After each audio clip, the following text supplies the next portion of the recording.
Assalamualaikum warahmatullahi wabarakatuh. Alhamdulillah wassalatu wassalamu ala Rasulillah wa ala alihi wa man walah. Asyhadu la ilaha illallah, asyhadu anna Muhammadan abduhu wa rasuluh. Allahumma salli ala sayidina Muhammad wa ala alihi wa sahbihi ajma'in. Apa khabar tuan-tuan dan puan yang berada di depan kaca TV, yang berada di seluruh negara, yang berada di luar negara? Moga-moga terus dalam cahaya iman, dipancar dengan cahaya daripada Al-Quran, terus kita dipimpin hidayah menuju ke syurga Allah Subhanahu Wa Taala. Alhamdulillah pada hari ini kita berada dalam surah baru ya Ustaz ya. Assalamualaikum Ustaz, apa khabar? Ya, alhamdulillah, terima kasih membacakan 5 ayat pertama daripada surah Al-Alaq yang tadi Ustaz baca satu nafas ya Ustaz ya. Tapi lepas ni kita baca sikit-sikit Ustaz ya. Lepas ni kita baca satu ayat Satu ayat bersama dengan tuan-tuan yang berada di rumah ya. Kita akan baca bersama dengan keluarga masing-masing, dengan rakan ataupun mungkin yang berada di pejabat untuk kita melihat kepada wahyu pertama. Wahyu pertama yang diturunkan oleh Allah Subhanahu Wa Taala kepada malaikat Jibril, membawanya kepada Nabi Muhammad. Kita akan lihat sedikit apakah susu galur ceritanya. Namun kita mulakan dahulu dengan surah Al-Fatihah. Bagi tuan-tuan yang berada di rumah boleh ambil mushaf ya, untuk kita sama-sama dalam program ini baca, faham dan moga-moga kita beramal dengan isi kandungan surah-surah yang kita ikuti. Jadi Ustaz dipersilakan untuk memulakan dengan Ummul Quran. أعوذ بالله من الشيطان الرجيم بسم الله الرحمن الرحيم الحمد لله رب العالمين الرحمن الرحيم مالك يوم الدين إياك نعبد وإياك نستعين اهدنا الصراط المستقيم صراط الذين أنعمت عليهم غير المغضوب عليهم ولا الضالين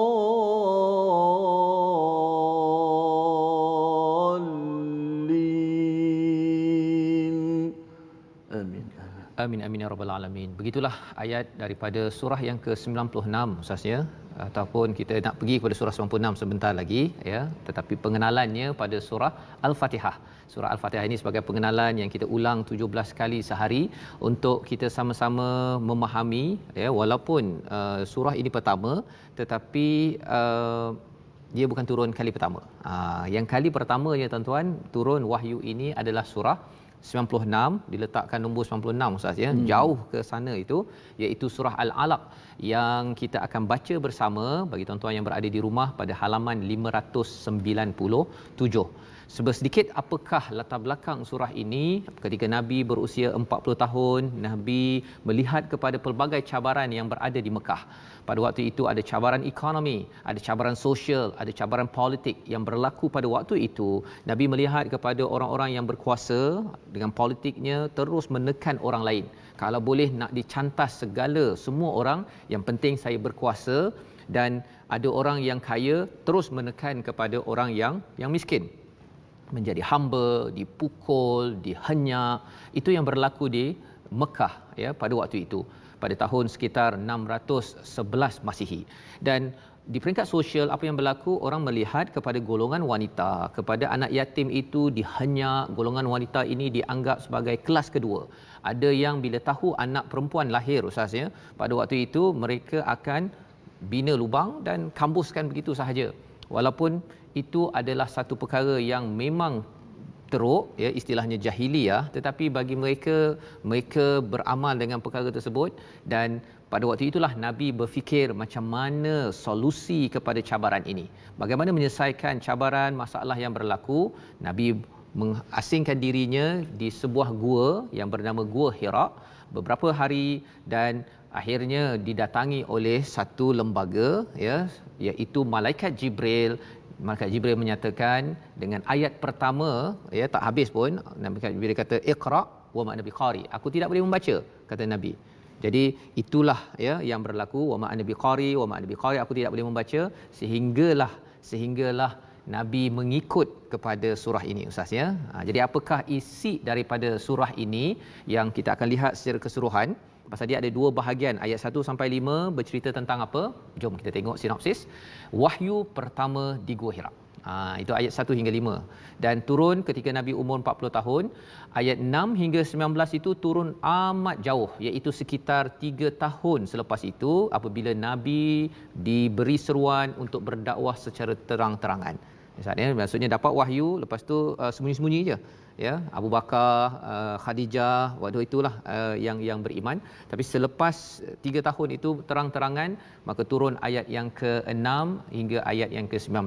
Jadi kalau kita tengok dari segi kronologi cara turunnya itu jauh, tetapi Allah letakkan, ya, pada satu surah yang sama yang diberitahu kepada Jibril, disemak dengan Jibril oleh Nabi Muhammad, ya Ustaz, ya. Nabi Muhammad baca dan Jibril semak. Itulah surah yang kita ingin baca pada hari ini, bermula ayat 1 hingga 5. Jadi Ustaz, mari. Okey, insya-Allah, terima kasih pada sahabat saya Ustaz Fazrul, penonton-penonton umat Al-Quran, untuk kita mengetahui sejarah bagaimana wahyu yang mula-mula diturunkan kepada Nabi sallallahu alaihi wasallam yang menjadikan hidup seluruh manusia berubah. Sebagaimana kita baca surah Hud, lituh di jannas minaz zulumati ilan nur. Bukan surah Hud, surah Ibrahim. Ya. Masih Ustaz. Yang mengeluarkan manusia daripada kegelapan dan juga kepada cahaya keimanan. Inilah yang kita dapat saksikan Al-Quran yang ada di sisi kita hari ini, yang kita memperbanyakkan bacaan dan juga kita menyelusuri akan makna-makna di sebalik ayat tersebut untuk kita dapat memberi panduan dalam kehidupan seharian kita. Kita akan mula baca daripada ayat pertama hingga ayat kelima. InsyaAllah. Satu-satu ayat, Ustaz, ya? Kita akan baca satu-satu. Satu-satu. Okey. Nanti ada orang kata Ustaz, nafas saya tak panjang. Okey, berkenaan dengan tapi tips nafas panjangnya apa, Ustaz? Ada tak boleh kongsi dengan saya pun nak tahu juga. Pasal sekarang ni rasa macam pendek sikit. Okey. Sedikit je saya beritahu, bukan tempat di sini tapi saya beritahu sikit. Okey. Cara tarik nafas ni biasanya umumnya ada tiga cara. Satu, cara tarik nafas. Okey. Kedua, cara simpan nafas. Okey. Yang ketiga, cara kita nak mengeluarkan nafas ketika membaca. 3 elemen ni yang akan memberi kesan kepada nafas seseorang, kerana nafas ini penting. Kalau nafas tak ada, maka kita akan baca Al-Quran dengan kelam kalut sedikit. Orang yang nafas panjang ada kelebihan sikit Al-Quran. Macam orang lomba lari lah. Dan 100 meter semua tu, nafas cukup penting. Dalam kita, kalau kita nervous dan sebagainya, ia bergantung dengan nafas juga. Kan? Maka cara tarik nafas yang saya boleh kongsi, ada 3 cara. Okey. Pertama, tarik nafas pun ada 3 cara, ya. Jadi hari ini nak kongsi yang 3-3 sekali ke atau macam mana? Hari ini cara tarik nafas saja. Yang simpan nafas lain kali, ya. Lain kali. Okey, baik. Teruskan. Tak baca nanti. Nanti tak baca habis. Pertama, tarik ikut hidung. Di hidung semata-mata, tanpa menggunakan mulut. Mulut tutup, Okey. Macam mana? Okey. Yang kedua, tarik nafas ikut mulut semata-mata, tanpa kita menggunakan hidung. Contoh, kalau saya tutup hidung, saya menarik menggunakan mulut saya. Dan yang ketiga, saya menarik nafas menggunakan kedua-duanya, hidung dan mulut, secara serentak. Contoh, ini bukan yoga, Ustaz, ya. Ini cara jaga nafas. Okey.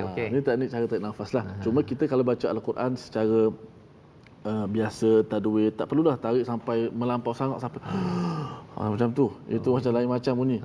Tarik sekadar, tapi biar tarik dengan cara yang betul. Kerana bila tarik yang betul, dia akan menyimpan nafas yang banyak. Kemudian nak simpan nafas macam mana, itu lain kali, Ustaz. Lain kali, ya. Kita sambung lagi. Ayat 1 hingga 5. 1 hingga 5. أعوذ بالله من الشيطان الرجيم بسم الله الرحمن الرحيم اقرأ باسم ربك الذي خلق خلق الإنسان من علق اقرأ وربك الأكرم الذي علم بالقلم علم الإنسان ما لم يعلم صدق الله العظيم. Surah Al-Allahul Azim ini daripada surah Al-Alaq ayat 1 hingga 5 Ustaz ya. Surah yang pertama yang diturunkan, wahyu pertama yang diturunkan kepada Nabi Muhammad sallallahu alaihi wasallam untuk mencari solusi kepada pelbagai masalah ketika beliau berada di Mekah. Inilah surahnya, dan bagi tuan-tuan, saya yakin sebahagian daripada tuan-tuan ataupun semua tuan-tuan menghafal ataupun pernah mendengar surah ini biasa. Surahnya pendek, ada 19 ayat, tetapi wahyu pertama hanya 5 ayat pertama. Hanya 5 ayat pertama, bacalah dengan nama Tuhanmu yang telah menciptakan. Pada ayat yang kedua, dia menciptakan manusia daripada segumpal darah. Ini adalah 2 ayat, dan sebenarnya bercakap tentang surah Al-Alaq ini, maksud alaq ini adalah segumpal darah. Ya, segumpal darah satu, tapi yang keduanya juga ia bercakap tentang daging, ya, segumpal darah yang menjadi daging itu yang berbentuk seperti chewing gum. Kalau kita makan chewing gum Ustaz ni, dia bekas gigi itu juga dinamakan alaq, ya. Dan maksud yang ketiga alaq ini ialah apa? Sesuatu yang tergantung. Bagi tuan-tuan yang berada dalam jurusan embryology, dalam biologi, kita tahu bahawa sebenarnya segumpal darah itu tergantung dalam kantung, dalam rahim seorang ibu, ia bergantung, dan inilah sejarah penciptaan manusia. Tetapi kalau kita lihat kepada ayat yang pertama itu, Iqra, perintah Allah kepada Nabi, perintah itu jugalah kepada kita pada tahun 2020 ini. Iqra daripada perkataan qara'a, mengumpulkan beberapa perkara menjadi sesuatu yang bermakna. Jadi maksudnya Nabi tidak boleh membaca daripada teks Ustaz ya, pasal Nabi ini ummi mengikut sebahagian besar ulama. Tetapi Nabi boleh melihat kepada alam, melihat kepada pelbagai masalah yang ada, mengumpulkan beberapa perkara dan akhirnya menjadi sesuatu yang bermakna, dan itulah yang dicari oleh Nabi. Nabi melihat bahawa ada sesuatu yang tidak kena di Kaabah, itu ada banyak berhala. Melihat kepada orang kaya menekan pada orang miskin, tidak mungkin. Nabi melihat perkara ini, dan pada waktu ini Allah menyatakan Iqra bismi rabbikal ladzi khalaq, bacalah dengan nama Tuhan. Kali keempat ya. Kali pertama wama ani biqari, aku tak boleh membaca, pada Jibril, aku tak boleh membaca, aku tidak boleh membaca, dipeluk oleh Jibril dan akhirnya Nabi boleh baca. Ini mungkin sejarah tentang talaqi lah Ustaz ya. Maksudnya kadang-kadang anak murid dia tak yakin, boleh ke saya baca macam cikgu. Kalau Ustaz boleh kongsi sikit tentang disiplin talaqi ni, sebenarnya kalau sekarang dah ada online, okey ke tak okey ni Ustaz sebenarnya? Okey, alhamdulillah. Al-Quran ni kita telah disunnahkan oleh Nabi SAW terima Al-Quran secara talaqi musyafahah. Ambil daripada mulut guru berhadapan dengan guru. Dan guru melihat mulut murid, mendengar bacaan murid untuk mendengar bacaan. Sebab Al-Quran ini dia bukan bacaannya ialah ikut selera Nabi, tidak. Sebab tu Nabi sebut tadi 2-3 kali pertama Nabi tak boleh baca. Ini menunjukkan Al-Quran bukan datang daripada Rasulullah. Sebagaimana yang didakwa oleh musyrikin, orang yang tak tahu. Al-Quran betul-betul ialah kalamullah. Maka dia ada kaifiat, dia ada cara yang khusus untuk membaca Al-Quran mengikut kehendak Allah Subhanahu Wa Taala yang melalui perantaraan Jibril alaihissalam. Terima Al-Quran secara bertalaqi.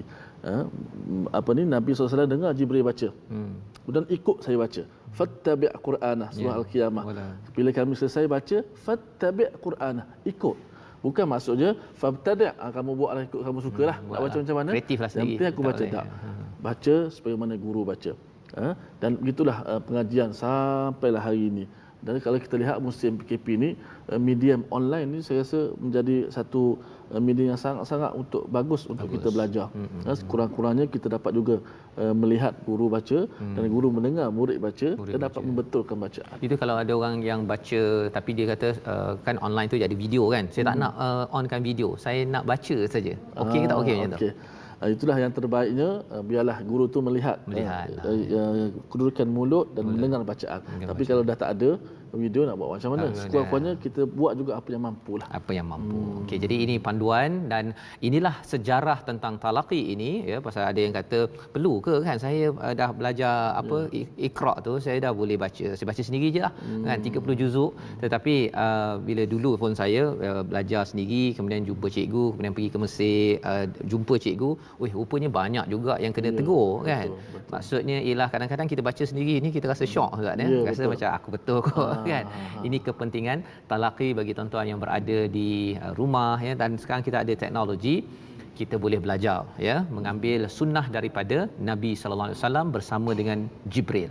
Maka pada ayat yang pertama Allah menyatakan bacalah dengan nama Tuhanmu yang telah menciptakan. Ya, di situ ada perkataan rabbik, bukannya bismillah ya, tetapi bismi rabbik. Dan perbincangan ulama tentang ba alif sin mim ini juga Ustaz ya. Kalau kita baca bismillah ba sin mim kan, tapi kalau di sini ba alif sin mim, walaupun kita taklah bunyikan alif itu, ada perbincangan maksudnya untuk kita baca bismillah itu lebih mudah daripada iqra bismi rabbik sebenarnya. Iaitu bismillah kita sepatutnya mudah ketika nak tutup pintu, nak makan, kita baca bismillah dengan nama Allah Pemurah Maha Penyayang. Tetapi untuk baca dengan nama Tuhan ini dia ada tambah alif kat situ. Ya, sampai satu huruf bertambah sahaja melambangkan bukan semua orang boleh baca dengan nama Tuhan. Baca bismillah itu sebabnya Ustaz ni kalau orang makan ke buat sesuatu dahlah jarang baca bismillah, itu kemungkinan dia nak baca, nak buat kajian, nak mencari solusi masalah dalam hidupnya kembali pada Allah itu lebih sukar. Pasal yang mudah pun tak buat, apatah lagi kalau katakan bismi rabbik ini ada alif tambahan di situ, alladzi khalaq ya. Dan perbincangan tentang surah ini ya, ayat pertama ini banyak-banyak sifat Allah dinyatakan alladzi khalaq. Mengapa ya disampaikan pada ayat yang kedua dia menciptakan manusia daripada alaq, daripada segumpal darah. Maksudnya apa? Khalaq ini adalah menciptakan sesuatu daripada kosong menjadi sesuatu Ustaz ya. Kosong jadi sesuatu. Dan masalah terbesar ya, kalau saya tanyalah ustaz berumah tangga Ustaz kan, berumah tangga dengan orang mana Ustaz?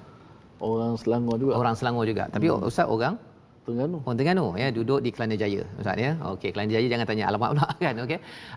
Dulu waktu sekolah menengah lah, waktu sekolah menengah ke ataupun di universiti ke, Ustaz memang berdoa ke, ya Allah jadikanlah aku berjumpa orang Selangor, aku ni orang Terengganu, jumpakanlah dan kalau boleh berjumpa dengan beliau duduk dekat Kelana Jaya dan akhir sekali lahir seorang anak. Ustaz ada doa begitu Ustaz? Tidaklah sampai sedetail begitu. Tak ada begitu kan. Tetapi alhamdulillah Allah bagi.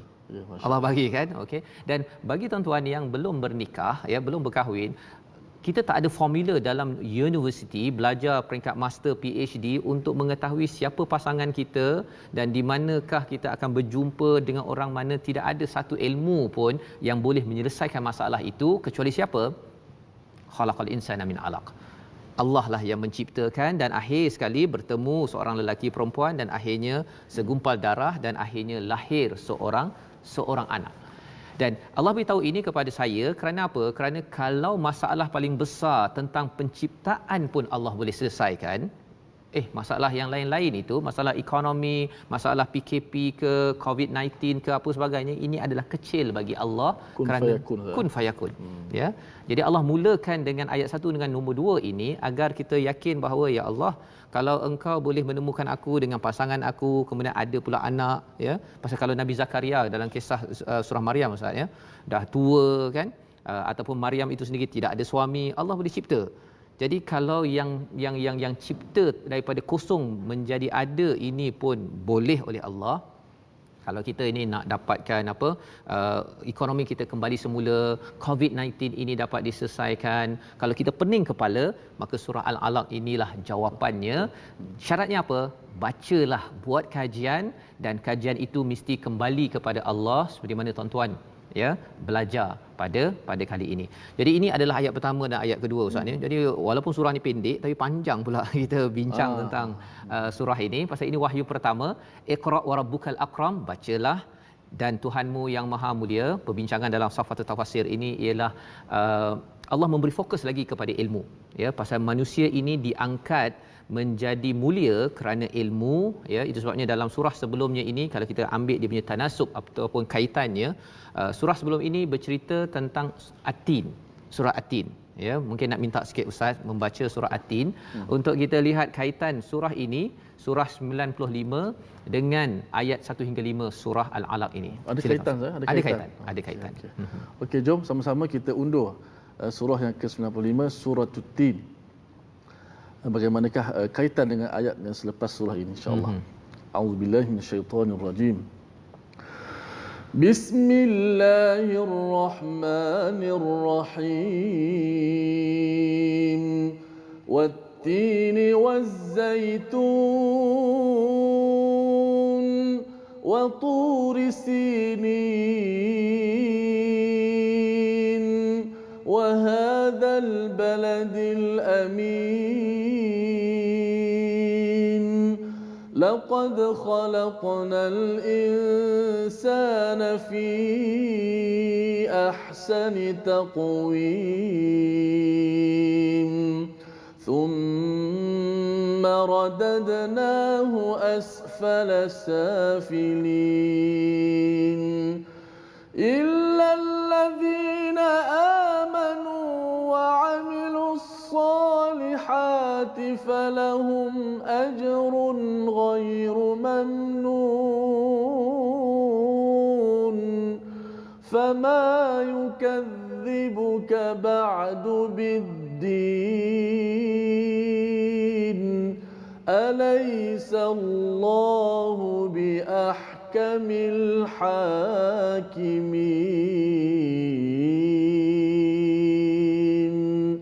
Sadaqallahul azim. Sadaqallahul azim, ya, daripada ayat 1 hingga 3 surah At-Tin ini Ustaz, ya, Allah bersumpah dengan buah tin, buah zaitun. Ia adalah tanaman yang tumbuh di kawasan Palestin sana, ya, lebih banyak di sana kerana ini tempat Nabi Isa. Ya, Gunung Sinai itu tempat Nabi Musa dan Mekah itu wa hadzal baladil amin adalah tempat Nabi Muhammad sallallahu alaihi wasallam. Jadi tempat-tempat ini, buah-buah ini bukan sekadar kita tengok buah, tengok tempat, tengok gunung, bukan sekadar itu. Tetapi di sebalik beberapa objek yang Allah sumpah ini ada nilai agama dan spiritual. Jadi nak ceritanya apa? Bila Allah cakap pada ayat keempat, bila Allah dah bersumpah, Allah nak bawa topik yang besar, laqad khalaqnal insana fi ahsani taqwim. Allah ciptakan manusia ini sebaik-baik kejadian dalam bentuk fizikalnya, tetapi yang lebih lagi terbaiknya itu kerana dia ada nilai spiritual. Kerana ada roh di dalamnya, diterangkan dalam surah Sajdah juga, tetapi ada manusia yang pergi serendah-rendahnya pasal dia jaga badan sahaja tapi dia tak jaga iman. Ya, Allah cakap illal ladina amanu, kecuali orang yang jaga iman dan jaga amal soleh, maka orang inilah yang menjadi orang yang terbaik, dengan syarat dia kembali balik kepada hikmah ataupun hukumnya itu daripada Allah Subhanahu Wa Taala. Macam mana nak dapat hukum daripada Allah? Itu kembali balik kepada surah ini, baca dengan nama Tuhanmu. Baca dengan nama Tuhanmu yang telah menciptakan. Iqra wa rabbukal akram. Bacalah dan Tuhan yang maha mulia. Mengapa maha mulia? Allah memuliakan kita ini Ustaz adalah apabila Allah cakap pada ayat 45 tu, Allah ajar kita ilmu guna pena, boleh menulis, dan juga apa yang kita tak tahu Allah ajar. Ya, Nabi Adam itu diminta untuk sujud dalam surah Al-Baqarah kerana ilmu. Dia boleh wa'allama Adam al-asma'a kullaha. Maka kerana ilmu, maka kita diangkat status kita. Ilmu yang benar macam mana? Ilmu yang menyebabkan kita makin lagi tunduk kepada Allah Subhanahu Wa Taala. Inilah 5 ayat pertama. Allah membawakan pada Nabi, buat kajian, bacalah dengan nama Tuhan dan yakinlah bahawa Allah itu pernah menciptakan. Masalah paling besar, tidak ada universiti, tidak ada orang paling pandai yang boleh ada formula mencipta manusia. Maka kalau Allah boleh selesaikan masalah terbesar itu, mudah bagi Allah untuk menyelesaikan isu pada zaman Nabi, isu pada zaman 2020 ini, pada tahun-tahun yang akan datang. Tapi syaratnya apa? Ilmu yang ada itu Ustaz, ya, kadang-kadang dia akan backfire. Inilah yang kita nak lihat sebentar nanti. Kita berehat dahulu, bertemu kembali Malaysia Quran Time, Musaadah COVID-19.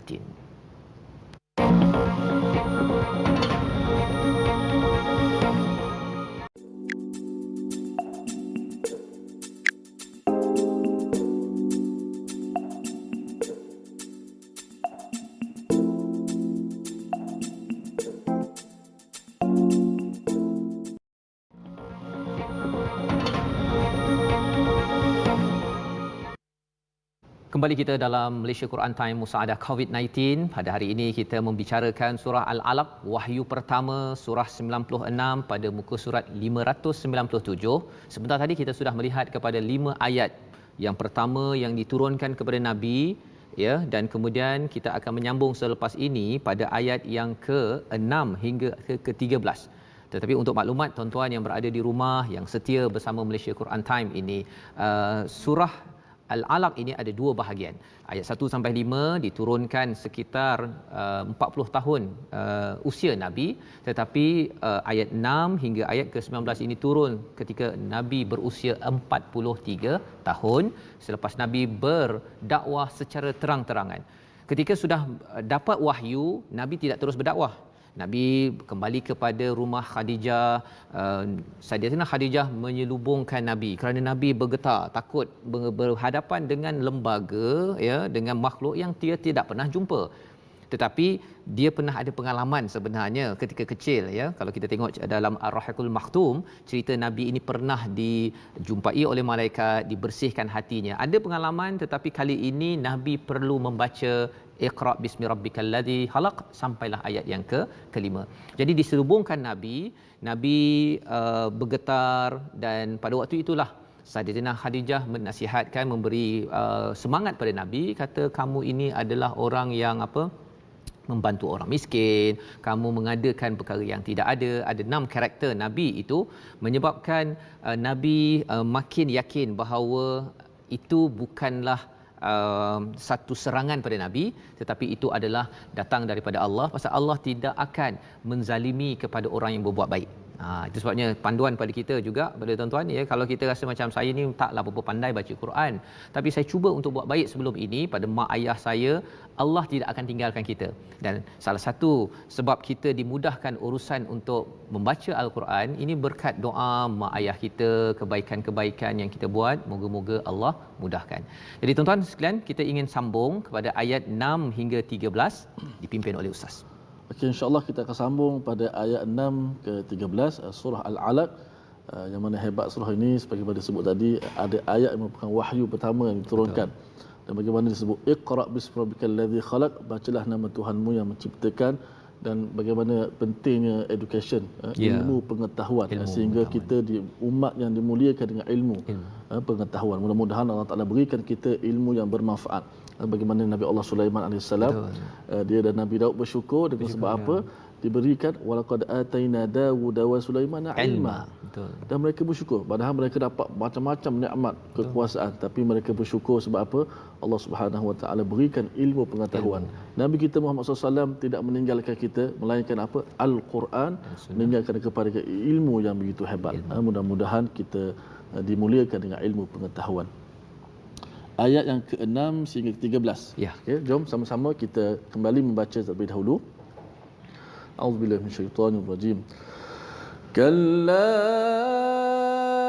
innal insana la yatgha ar-ra'ahu istaghna inna ila rabbika ar-ruj'a أرأيت الذي ينهى عبدا إذا صلى أرأيت إن كان على الهدى أو أمر بالتقوى أرأيت إن كذب وتولى.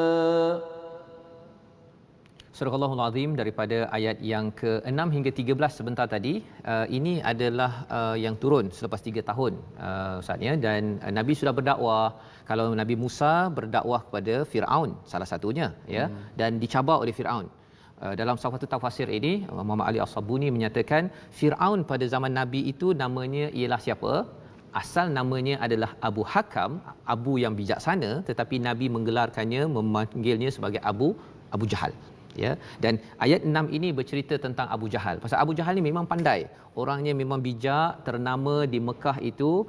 Salah satunya ilmu banyak, dan siapa yang bagi ilmu? Allah dah cakap bahawa yang bagi ilmu ini allazi 'allama bil qalam 'allamal insana ma lam ya'lam, pada ayat yang keempat dan kelima. Tetapi cabaran ilmu ini ialah apa? Dia menyebabkan apa? Pada ayat yang keenam, kalla innal insana la yatgha, manusia itu melampau batas. Ya, pada ayat yang ketujuh itu ar-ra'ahu istaghna, dia rasa diri dia bagus.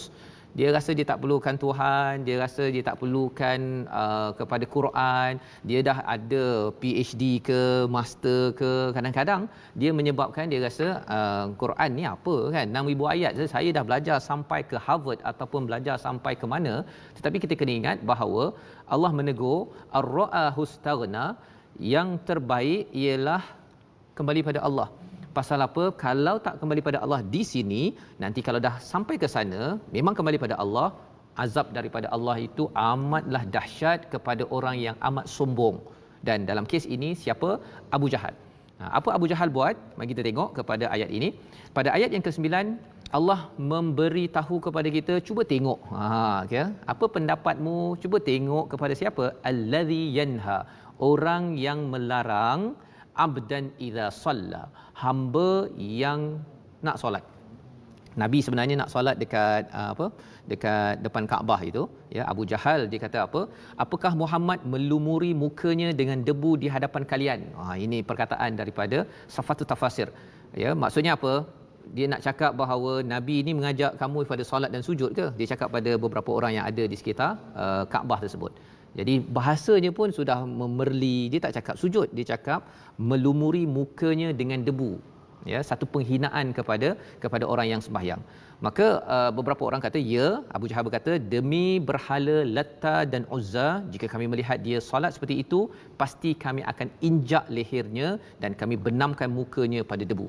Ya, ini kata Abu Jahal yang sombong kepada orang-orang yang ingin sujud, yang ingin beriman. Maka inilah yang dirakamkan dalam ayat 9 dan ke-10 yang menghalang daripada orang solat. Ara'aita in kana 'alal huda, ya, apa pendapat, cuba tengok kepada orang yang dapat hidayah, ya, mengajak pada hidayah, au amara bit taqwa, ajak kepada takwa, apa masalahnya? Kan, mengapa nak halang orang buat baik? Perkataan dalam ayat ke-10 itu menarik. Allah menyatakan bukannya wahai Muhammad, tetapi Allah menggunakan perkataan abdan, hamba. Kerana di dalam Al-Quran bila Allah menggunakan perkataan hamba, seperti mana dalam surah Al-Isra, subhanallazi asra bi'abdihi, itu melambangkan apa?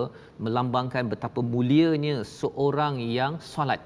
Abdan idza salla, bila kita menjadi doktor, kita menjadi penceramah, kita menjadi ibu, ayah, itu semua adalah jawatan.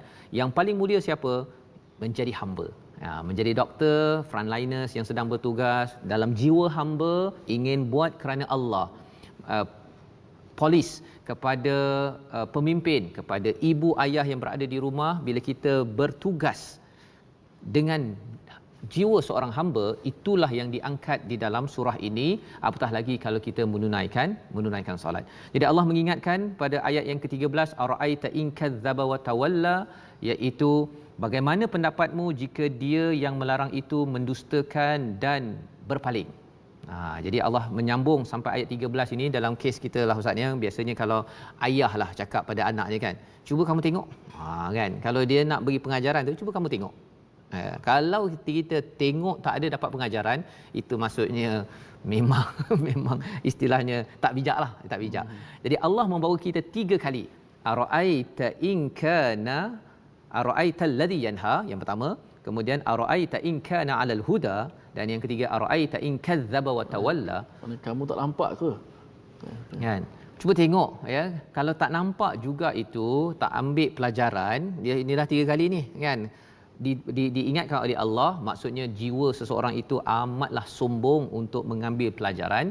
Dan inilah pelajaran untuk kita pada tahun 2020, agar jangan kita halang orang nak buat kebaikan, jangan halang orang nak mencari hidayah, ya, nak belajar, nak baca Quran, ya. Kita kata tak payahlah, kan, kamu bekerja je lah, ya. Bagi para pemimpin di pejabat-pejabat, walaupun PKPB ataupun habis PKP, kalau boleh jangan halang kalau ada staf yang ingin belajar, mencari hidayah kelas-kelas agama, ya. Kadang-kadang buat team building, kalau yang happy-happy okey, tapi kalau kelas agama tak apalah ustaz, setengah jam, ya, ustaz boleh balik. Kan, yang itu kita kena beri perhatian. Khawatir kita jadi seperti Firaun kecil pada zaman ini, istilah Muhammad Ali As-Sabuni, iaitu Abu Jahal. Abu Jahal pada zaman Nabi, tetapi waktu ini orang-orang yang melampau batas. Jadi apakah kesimpulan pelajaran apa yang kita kena buat untuk memastikan kita tidak melampau? Jom kita tengok pada ayat yang ke-14 hingga 19 dipimpin oleh Ustaz Tirmizi. Silakan Ustaz. Okay, terima kasih Dr. Fazrul. Penerangan yang begitu menarik sekali ya. Seterusnya pada ayat yang ke-14 hingga ke-19, Ya, bahagian terakhir bahagian surah terakhir. Al-Alaq. Surah pendek tetapi dia punya kefahaman itu saya rasa penonton pun teruja bagaimana wahyu pertama turun. Betul, yang kita kata apa, sekaligus menjadi kenabian Rasulullah SAW. Ya. Kita pun rasa teruja bagaimana nak tahu bagaimana wahyu itu diturunkan dan apa isi kandungan yang penting untuk kita sama-sama terap dan amalkan. Dia lebih kurang kalau katakan tiba-tiba kita dapat surat daripada raja ke, kan? Tak sabar nak buka. Saya tak pernah dapat lagi Ustaz, setakat ni lah kan. Itu kata daripada sultan kan. Masa ini daripada yang maha raja, Allahu akbar. daripada Nabi. Maliki yaumiddin. Okey, kita sambung pada ayat 14 hingga 19. أعوذ بالله من الشيطان الرجيم ألم يعلم بأن الله يرى كلا لئن لم ينته لنسفعا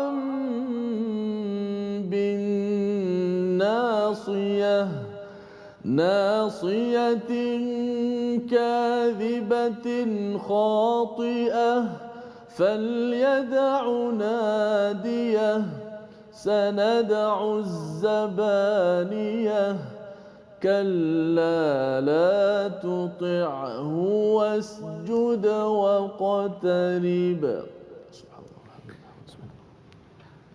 Alhamdulillah kita membaca pada bahagian yang terakhir tadi Ustaz ya, bila kita baca kalau katakan wasjud waqtarib tadi, kita diminta untuk sujud, tapi kalau tidak sesuai untuk sujud, tadi Ustaz baca apa tu Ustaz, untuk panduan juga kepada kita yang ganti kepada sujud tu. Ayat dia sunat kalau kita mendengar ataupun baca, kalau kita boleh kita sujudlah. Sujud. Menghadap kiblat, dalam mazhab Syafi'i kita boleh takbir, niat untuk sujud, kemudian kita sujud.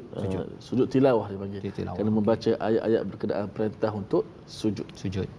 Jadi kalau tak sujud, kita baca gantinya apa? Ganti dengan subhanallah alhamdulillah. Ya, kita memuji pada Allah, ya, tasbih agar kita masih lagi dalam jiwa sujud, ya, jiwa untuk menyahut seruan daripada Allah. Jangan wasjud kita buat no saja kan. Itu khawatir nanti kita jadi macam Abu Jahal tadi kan, dia malah sombong kepada Allah.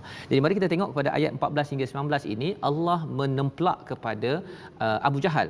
Tidakkah dia mengetahui bahawa sesungguhnya Allah melihat segala perbuatannya? Ya, Allah melihat. Dia bila bercakap tentang ayah lihat anak, biasanya anak dekat rumah tak berani nak buat macam-macam, ya. Itu baru ayah lihat. Dan kalau katakan polis lihat, lagi takut, kan? Untuk kita nak lebih-lebih pula, ya, walaupun PKPB tapi jangan sampai bawa 10 orang dalam kereta ataupun lebih 20 orang nanti raya Ustaz kan. Nanti lain macam.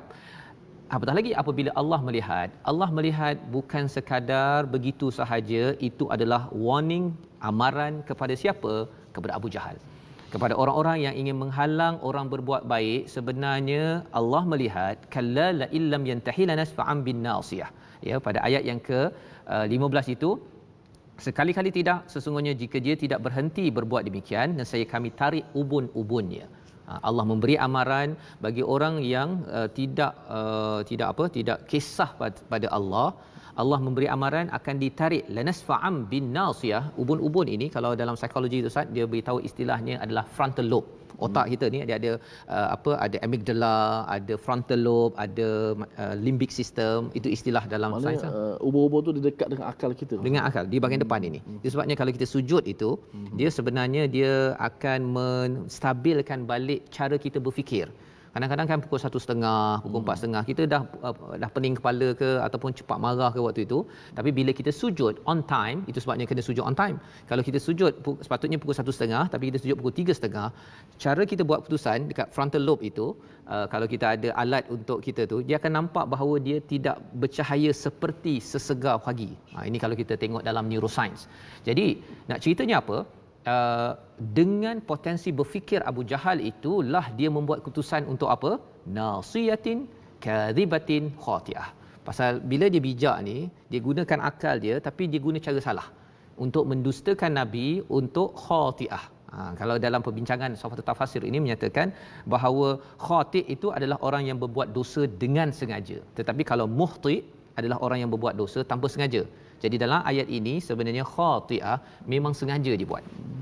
Saja dia nak kecam Nabi, saja dia nak menghancurkan Nabi, maka selepas itu dia cakap apa? Pasal Abu Jahal ni dia cakap, okey, aku akan ajak geng-geng aku. Pasal Nabi bila Abu Jahal dah tegur dia, kan, dah hina dia, Nabi kata keras kepada Abu Jahal, maka Abu Jahal membalas, apa yang kamu ancamkan kepada kami, ya, hai Muhammad, demi Allah kami adalah orang yang paling banyak hartanya di lembah ini. Ya, dia kata kami ni banyak harta, so engkau ni kan dengan tak ada hartanya, dengan tengok pengikut-pengikut kamu ni, dia menghina Nabi. Dan selepas itu dia kata dia nak, kalau boleh dia nak halang Nabi, ya, leher Nabi daripada bersujud. Dia akan panggil geng-geng dia, cuma pada waktu itu dia tak panggil geng dia. Ya, kata dalam perbincangan ini, kalau dah dia panggil geng dia pada waktu itu, memang Allah akan hancurkan dia terus. Dalam kes itu tadi sebenarnya Abu Jahal memang terhalang daripada nak menarik daripada Nabi daripada bersujud, dan itu sebabnya Allah membalas sanada uzzabaniyah. Allah tak panggil siapa-siapa, Allah akan panggil zabaniyah. Ya, siapa zabaniyah? Malaikat yang menjaga neraka. Jadi Allah akan backup Nabi. Kalau ada orang-orang yang panggil geng dia untuk menghalang kita berbuat kebaikan. Pelajaran untuk kita sebenarnya pada tahun 2020 ini ialah apa, Ustaz? Jangan kita geng dengan orang tak baik, ya. Kalau ada orang tak buat tak baik, dia panggil jom, kita petition untuk menghalang orang buat baik, ya. Jangan sokong. Jangan sokong. Pasal apa? Kalau orang dah buat baik, kita sokong je lah, kan? Buat apa lagi kita nak halang, nak buat lagi sesuatu makar, nak buat merosakkan lagi. Kita khawatir nanti zabaniyah yang akan menakutkan, Ustaz, ya. Kadang-kadang kita ilmu terhad, ya. Kadang-kadang kita tahu begini nampak baik, ada lagi yang tak baik di belakangnya. Kita doa pada Allah lah, kan. Tapi jangan semuanya kita nak tukar. Kita rasa tukar. Khawatir nanti apa? Khawatir kita jadi Abu Jahal, rasa bijak tapi rupa-rupanya digelar Abu Jahal oleh Nabi Muhammad. Dan kita tidak ada nabi waktu ini, ya, tetapi panduan Nabi, Quran dan sunnah inilah panduan. Mana lagi kita nak rujuk, Ustaz, ya? Dan apakah kesimpulan Allah kalau kita rasa okey, tanda kalau saya ini memang betul-betul berpegang kepada wahyu, Iqra bismi rabbikal ladzi khalaq, ikut Quran time, ada kesan kepada saya berdasarkan pada wahyu pertama ini, Allah simpulkan pada ayat 19. Yang pertama apa? Kalla la tuti'. Jangan taat kepada orang yang menghalang ke arah kebaikan. Jangan ikut. Kalau ada orang kata petition ke, ada orang kata jom kita halang orang ini pasal nampaknya dia ni geng yang tak sebaik kita. Dia jangan cakap begitu. Kalau orang sana buat baik, kita sokong je. Jangan cakap saya lebih baik daripada dia. Itu bukan ciri orang baik. Okey. Orang baik ialah orang lain buat baik, okey, saya sokong. Dia lebih baik daripada saya ke, kurang ke, kita baiki. Jangan dihalang, khawatir nanti kita mentaati kepada yang teruk tersebut jadi lebih teruk. Ya, yang pertama. Yang keduanya, wasjud. Tanda kita bermanfaat dengan Al-Quran, majlis ilmu, ialah kita makin banyak bersujud kepada siapa? Kepada Allah. Dan yang ketiganya, kita banyak iktirab ataupun taqarrub, banyak berbuat amal, infak, kita berwakaf, kita nasihatkan sanak saudara kita. Itu adalah waqtarib, mendekatkan diri kepada Allah SWT. 3 perkara, tuan-tuan, ya. Jangan taat kepada orang yang menghalang hidayah dan takwa. Yang kedua, wasjud waqtarib, iaitu banyak bersujud dan mendekatkan diri pada Allah. Itu sebabnya ayat ini, surah ini powerful, Ustaz, ya. Kalau Ustaz boleh ulang balik semula ayat 1 sampai 5 ini, ya. Sebelum dia ada resolusi di atas skrin sana tu.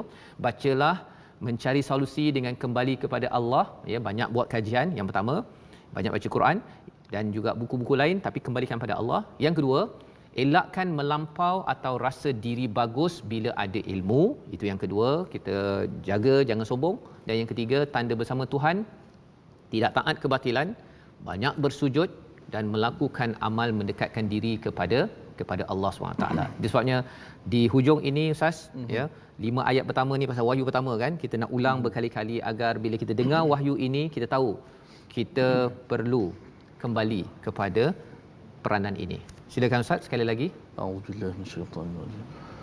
Bismillahirrahmanirrahim. Iqra bismi rabbikal ladzi khalaq khalaqal insana min 'alaqin iqra wa rabbukal akramul ladzi 'allama bil qalami 'allamal insana ma lam ya'lam.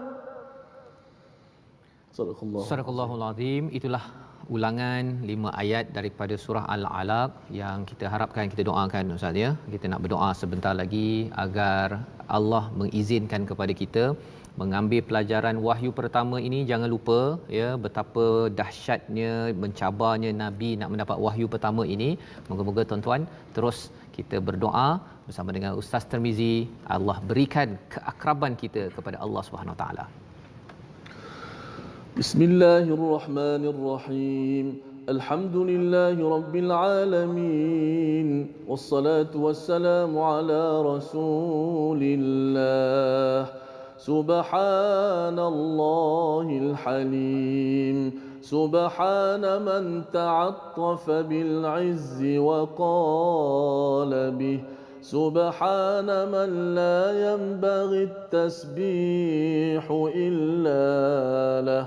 سبحان الله عالم الخفيات رفيع الدرجات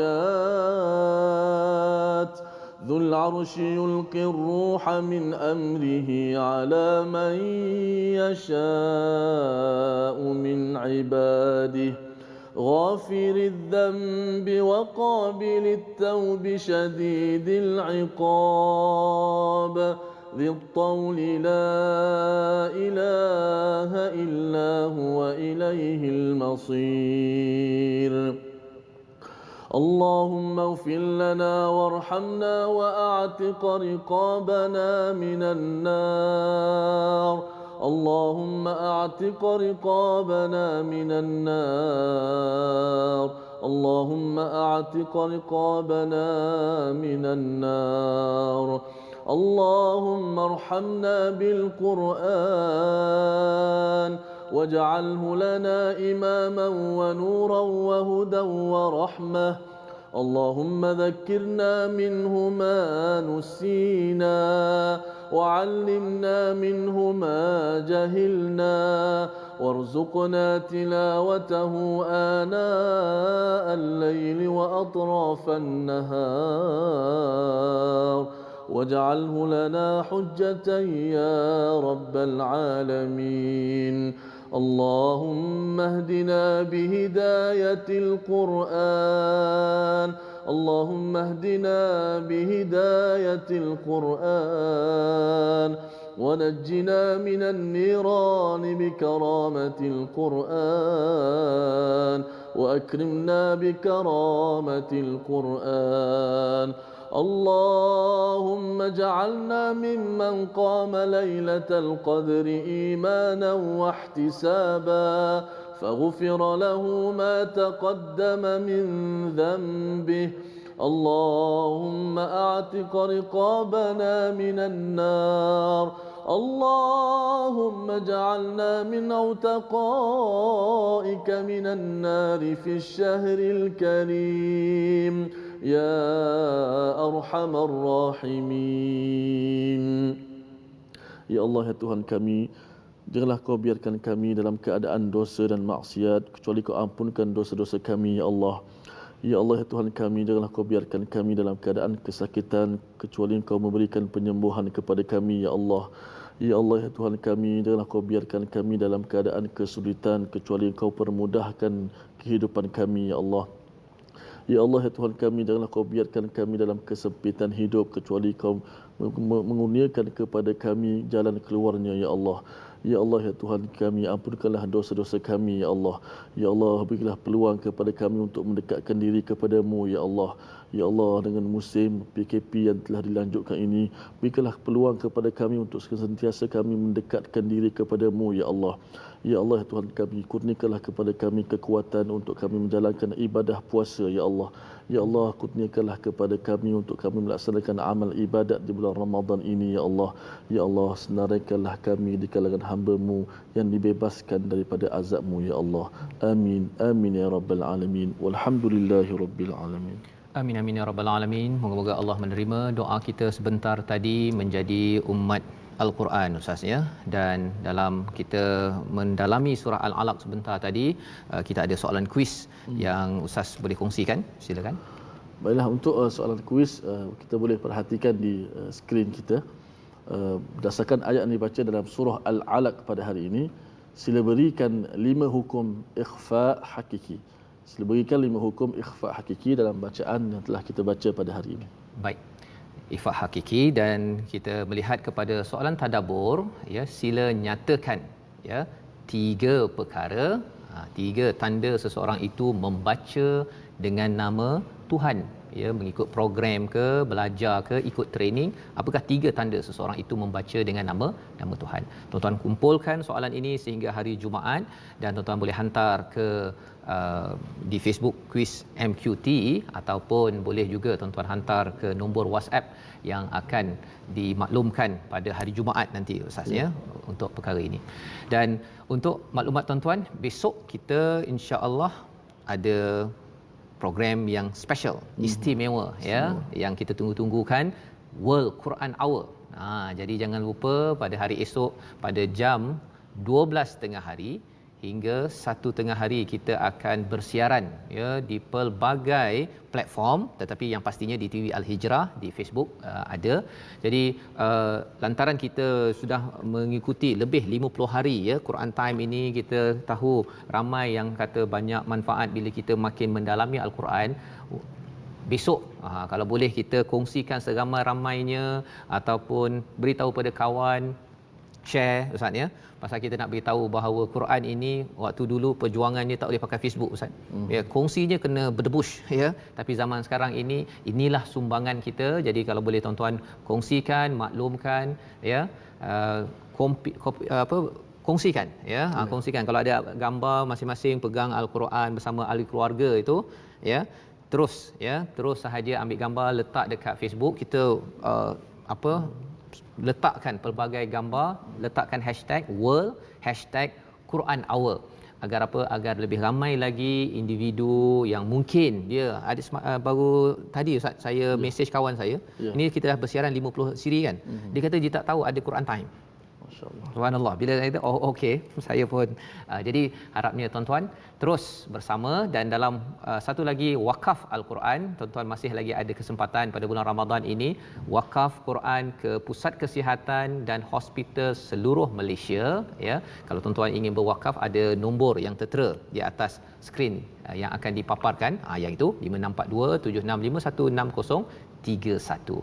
Insya-Allah kita bertemu ulangan pada malam ini, dan besok jangan lupa jam 12 Malaysia Quran Hour. Quran Time ke, Quran Hour ke, World Quran Time. World Quran Hour jam 12. Bertemu esok. Assalamualaikum warahmatullahi